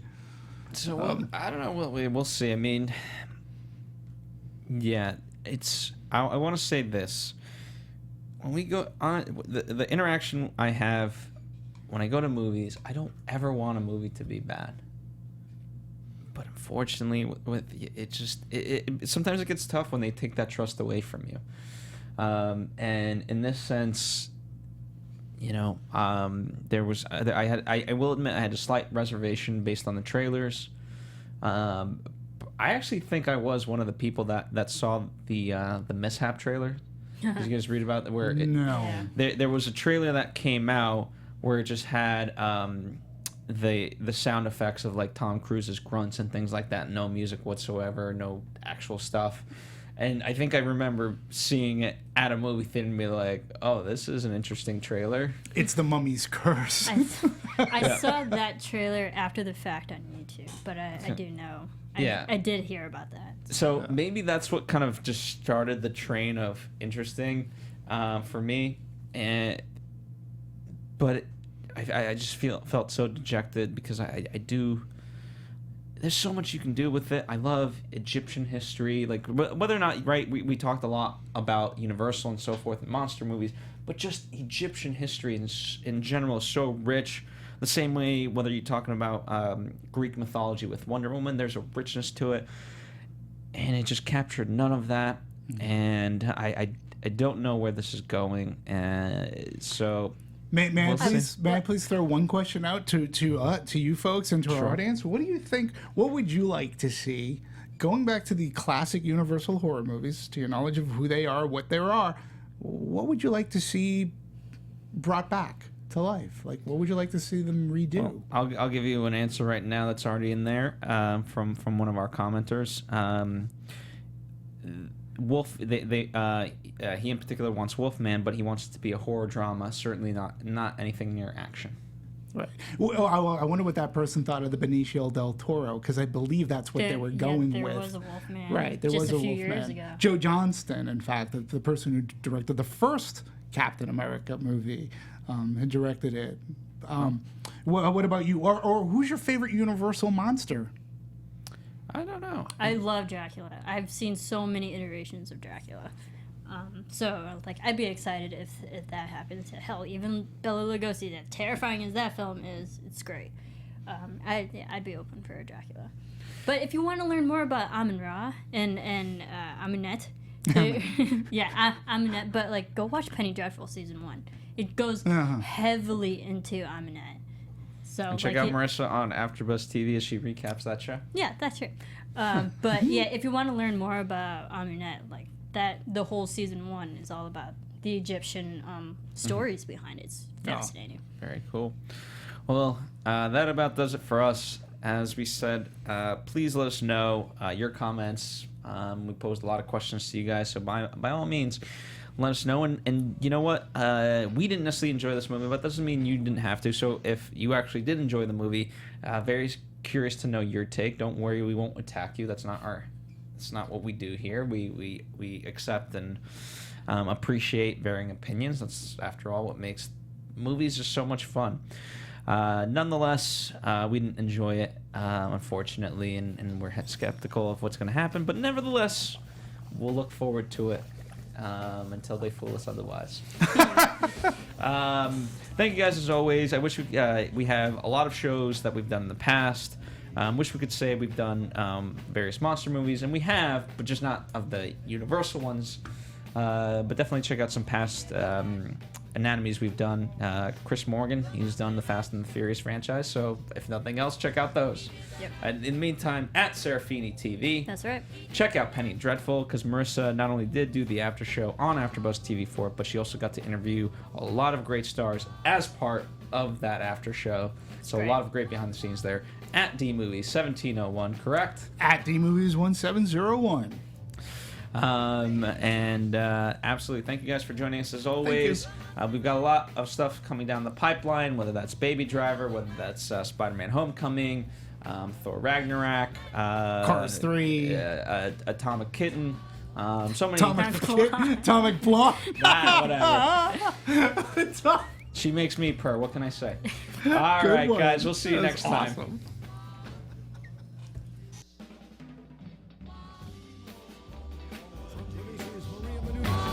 Undergaro, Phil Svitek, and the rest of the Anatomy of a Movie staff. We would like to thank you for listening and subscribing to the show. If you have any questions or comments, feel free to email or tweet us. I'm Sir Richard Wentworth, and this has been Anatomy of a Movie.